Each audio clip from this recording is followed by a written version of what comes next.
हरे कृष्ण भक्तों, स्वागत है आपका अपने चैनल पर प्रभु के भजन में। माना जाता है कि देवगुरु बृहस्पति को बुद्धि और शिक्षा का कारक माना जाता है।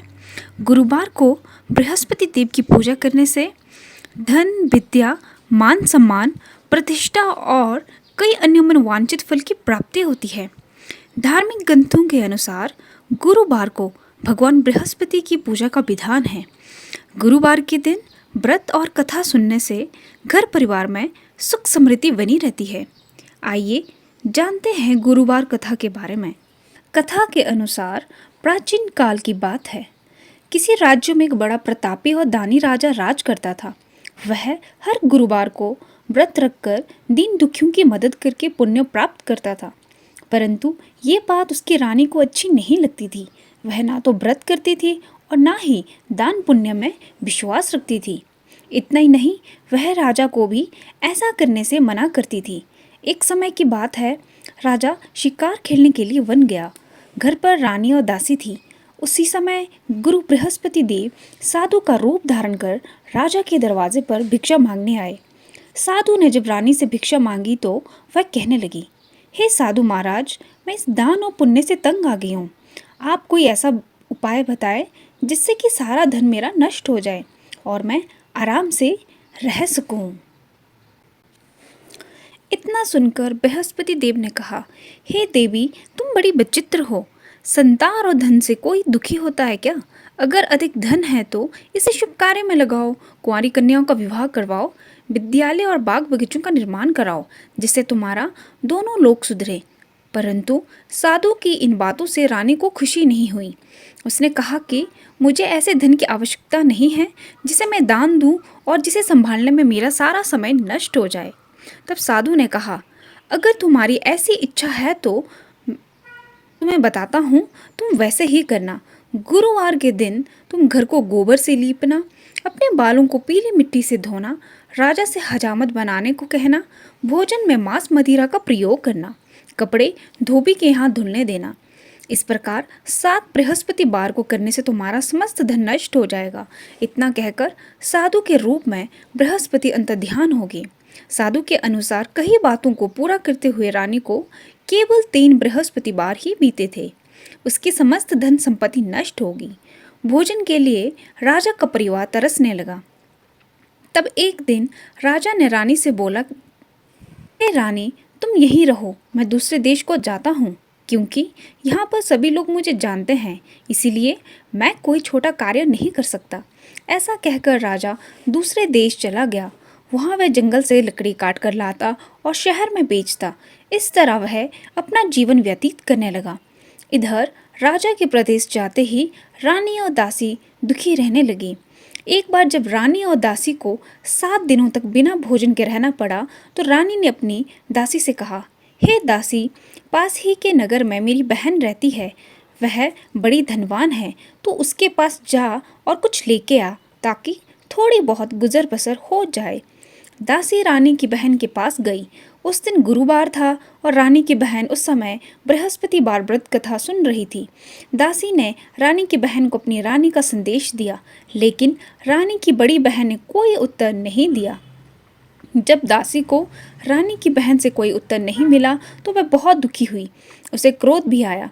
दासी ने वापस आकर रानी को सारी बात बता दी। यह सुनकर रानी ने अपने भाग्य को कोसा। उधर रानी की बहन ने सोचा कि मेरी बहन की दासी आई थी, परंतु मैं उससे नहीं बोली, इससे वह बहुत दुखी हुई होगी।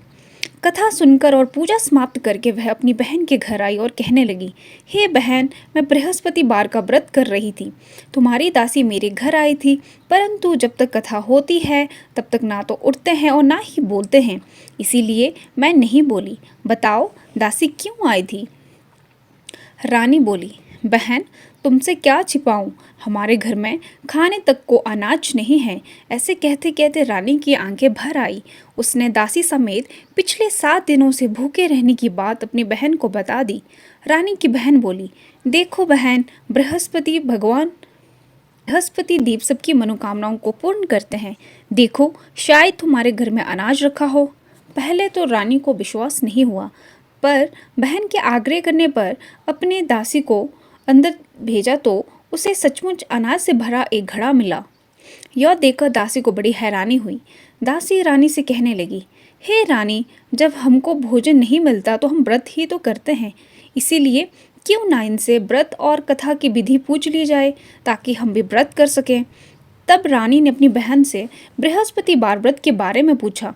उसकी बहन ने बताया, बृहस्पतिवार के व्रत में चने की दाल और मुनक्का केले की जड़ में अर्पित करें तथा दीपक जलाएं, व्रत कथा सुने और पीला भोजन ही करें।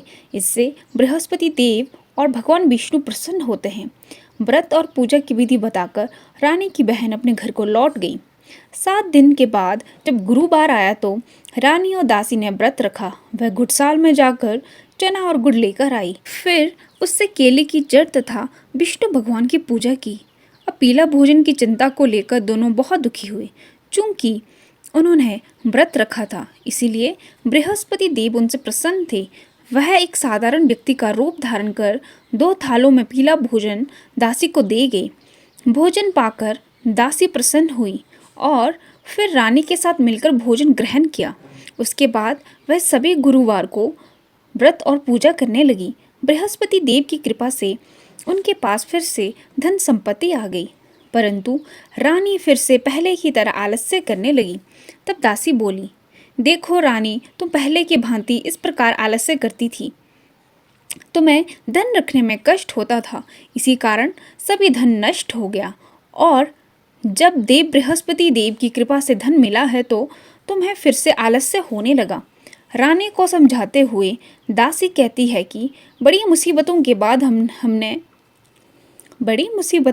हमने यह धन पाया है, इसीलिए हमें दान पुण्य करना चाहिए, भूखों को भोजन कराना चाहिए, धन को शुभ कार्य में खर्च करना चाहिए। इससे तुम्हारे कुल का यश बढ़ेगा, स्वर्ग की प्राप्ति होगी और प्रसन्न होंगे। दासी की बात मानकर रानी अपना धन शुभ कार्य में खर्च करने लगी। पूरे नगर में उसका यश बढ़ने लगा। बृहस्पतिवार व्रत कथा के बाद श्रद्धा के साथ आरती की जानी चाहिए। इसके बाद प्रसाद बांटकर उसे ग्रहण करना चाहिए। एक दिन राजा दुखी होकर जंगल में एक पेड़ के नीचे आसन जमाकर बैठ गया। वह अपनी दशा को याद करके व्याकुल होने लगा। बृहस्पतिवार का दिन था। एकाएक उसने देखा कि निर्जन वन में एक साधु प्रकट हुए। वह साधु वेश में स्वयं बृहस्पति देव थे। लकड़हारे के सामने आकर बोले, हे लकड़हारे, इस सुनसान जंगल में तू चिंता मगन क्यों बैठा है?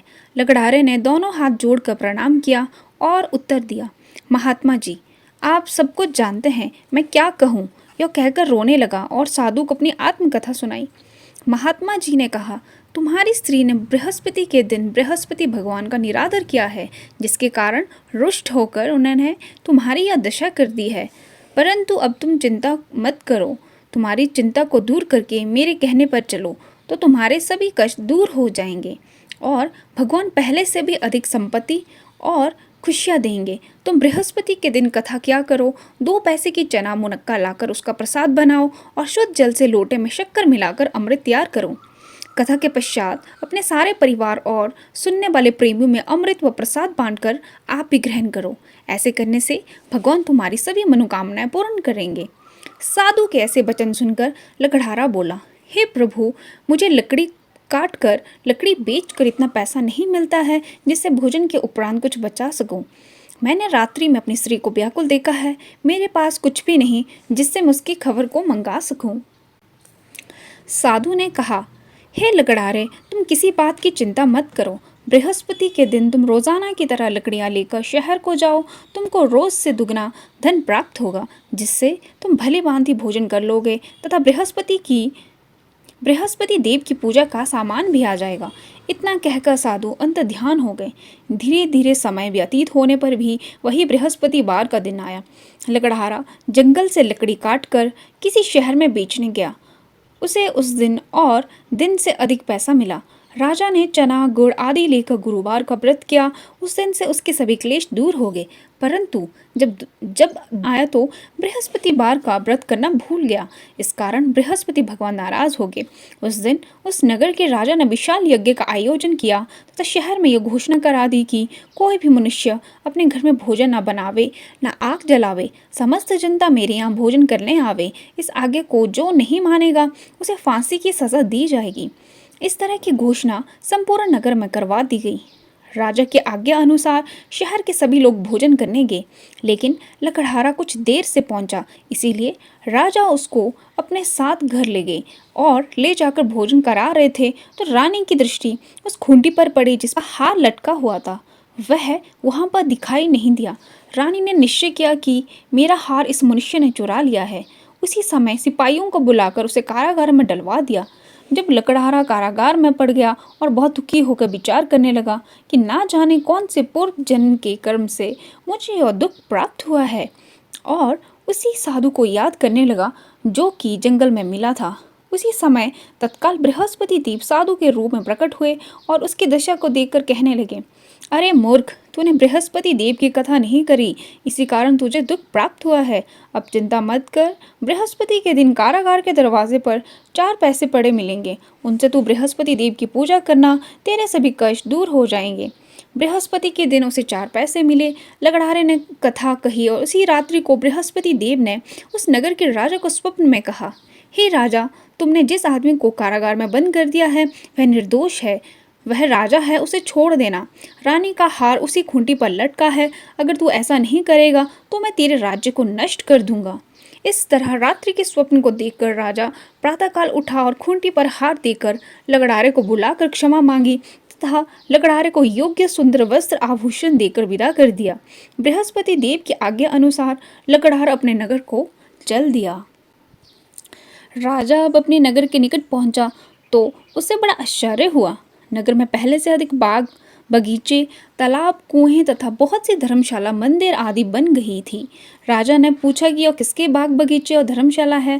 तब नगर के सभी लोग कहने लगे, यह सब रानी और बांदी के हैं। तो राजा को आश्चर्य हुआ और गुस्सा भी आया। जब रानी ने यह खबर सुनी कि राजा आ रहे हैं तो उन्होंने बांदी से कहा कि हे दासी, देख राजा हमको कितनी बुरी हालत में छोड़ गए थे, हमारी ऐसी हालत देखकर वह लौट ना जाए, इसीलिए तू दरवाजे पे खड़ी हो जा। आज्ञा अनुसार दरवाजे पर खड़ी हो गई। राजा आए तो उन्हें अपने साथ लेके आना। तब राजा ने क्रोध करके अपनी रानी से पूछा कि यह धन तुम्हें कैसे प्राप्त हुआ। तब उन्होंने कहा, हमें यह सब धन बृहस्पति देव की इस व्रत के प्रभाव से प्राप्त हुआ है। राजा ने निश्चय किया कि 7 रोज बाद तो सभी बृहस्पति देव का पूजन करते हैं, व्रत करते हैं, परंतु मैं प्रतिदिन दिन में 3 बार कहानी तथा रोज व्रत क्या करूंगा। अब हर समय राजा के दुपट्टे में चने की दाल बंधी रहती थी तथा दिन में 3 बार कहानी कहता। एक रोज राजा ने विचार किया कि चलो अपनी बहन के यहाँ होके आते हैं। इस तरह निश्चय कर राजा घोड़े पर सवार हो अपनी बहन के यहाँ चलने लगा। मार्ग में उसने देखा कि कुछ आदमी एक मुर्दे को ले जा रहे हैं। उन्हें रोक कर राजा कहने लगा, अरे भाइयों, मेरी बृहस्पति देव की कथा सुन लो। वे बोले, लो, हमारा तो आदमी मर गया है, इसको अपनी कथा की पड़ी है। परंतु कुछ आदमी बोले, अच्छा कहो, हम तुम्हारी कथा भी सुनेंगे। राजा ने दाल निकाली और जब कथा आधी हुई थी कि मुर्दा हिलने लग गया, और जब कथा समाप्त हो गई तो राम राम करके मनुष्य उठकर खड़ा हो गया।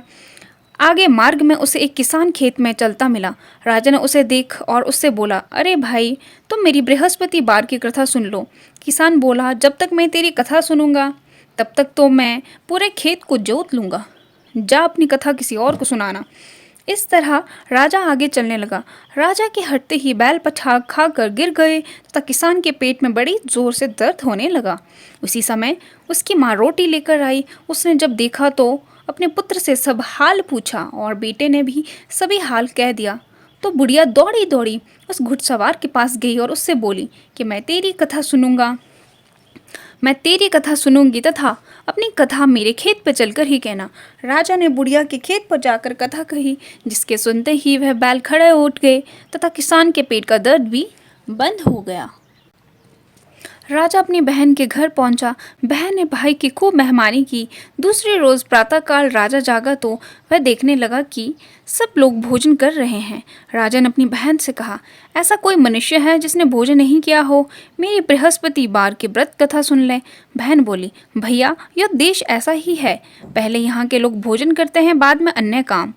अगर कोई पड़ोस में हो तो मैं देख आऊँ। वह ऐसा कहकर देखने लगी, परंतु उसे कोई ऐसा व्यक्ति नहीं मिला जिससे भोजन ना किया हो। अतः वह एक कुम्हार के घर गई जिसका लड़का बीमार था। उसे मालूम हुआ कि उनके घर में 3 रोज से किसी ने भोजन नहीं किया। रानी ने अपने भाई की कथा सुनने के लिए कुम्हार से कहा। वह तैयार हो गया। राजा ने जाकर बृहस्पतिवार की कथा कही, जिसको सुनकर उसका लड़का ठीक हो गया। अब तो राजा की प्रशंसा होने लगी। एक रोज राजा ने अपनी बहन से कहा कि हे बहन, अब हम अपने घर को जाएंगे, तुम भी तैयार हो जाओ। राजा की बहन ने अपनी सास से कहा, सासू माँ, क्या मैं अपने भाई के साथ चली जाऊं? तो उस पर उसकी सास ने कहा कि तुम तो चले जाओ, लेकिन लड़कों को मत ले जाना, क्योंकि तेरे भाई की कोई औलाद नहीं है। बहन ने अपनी भाई कहा, भाई मैं तो चलूंगी, पर कोई बालक नहीं चलेगा। राजा बोला, जब कोई बालक नहीं चलेगा तो तुम ही क्या वहाँ क्या करोगी? बड़े दुखी मन से राजन अपने नगर को लौट आया। राजा ने अपनी रानी से कहा, हम निर्वंशी है, हमारा मुंह देखने का धर्म नहीं है और कुछ भोजन आदि नहीं किया। रानी बोली, हे प्रभु, बृहस्पति देव ने हमें सब कुछ दिया है, वह हमें औलाद अवश्य देंगे। उसी रात को बृहस्पति देव ने राजा से स्वप्न में कहा, हे राजा उठ, सभी सोच त्याग दे, तेरी रानी गर्भ से है। राजा की यह बात सुनकर बड़ी खुशी हुई। 9वें महीने में उसके गर्भ से एक सुंदर पुत्र पैदा हुआ। तब राजा बोला, हे रानी, स्त्री बिना भोजन के रह सकती है, पर बिना कहे नहीं रह सकती। जब मेरी बहन आवे तुम उससे कुछ मत कहना। रानी ने सुनकर हाँ कर दिया। जब राजा की बहन ने यह शुभ समाचार सुना तो वह बहुत खुश हुई तथा बधाई लेकर अपने भाई के यहाँ आई। तभी रानी ने कहा, घोड़ा चढ़कर तो नहीं आई या गधा चढ़ आई? राजा की बहन बोली, भाभी, मैं इस प्रकार ना कहती तो तुम्हें औलाद कैसे मिलती? बृहस्पति देव ऐसे ही है, जिसके जैसे मन में कामनाएं हैं सभी को पूर्ण करते हैं। जो सद्भावना पूर्वक बृहस्पतिवार का व्रत करता है एवं कथा पढ़ता अथवा सुनता है, दूसरों को सुनाता है, बृहस्पति देव उसकी सभी मनोकामनाएं पूर्ण करते हैं। भगवान बृहस्पति देव उसकी सदैव रक्षा करते हैं। संसार में जो मनुष्य सद्भावना से भगवान जी का पूजन व्रत सच्चे हृदय से करते हैं तो उनकी सभी मनोकामनाएं पूर्ण करते हैं। जिसकी सच्ची भावना से, जैसे सच्ची भावना से रानी और राजा ने उनकी कथा का गुणगान किया तो उनकी सभी इच्छाएं पूरी हो गई। इसीलिए पूर्ण कथा सुनने के बाद प्रसाद लेकर जाना चाहिए। हृदय से उसका मनन करते हुए जय जयकार बोलना चाहिए। बोलो बृहस्पति देव की जय, भगवान विष्णु की जय।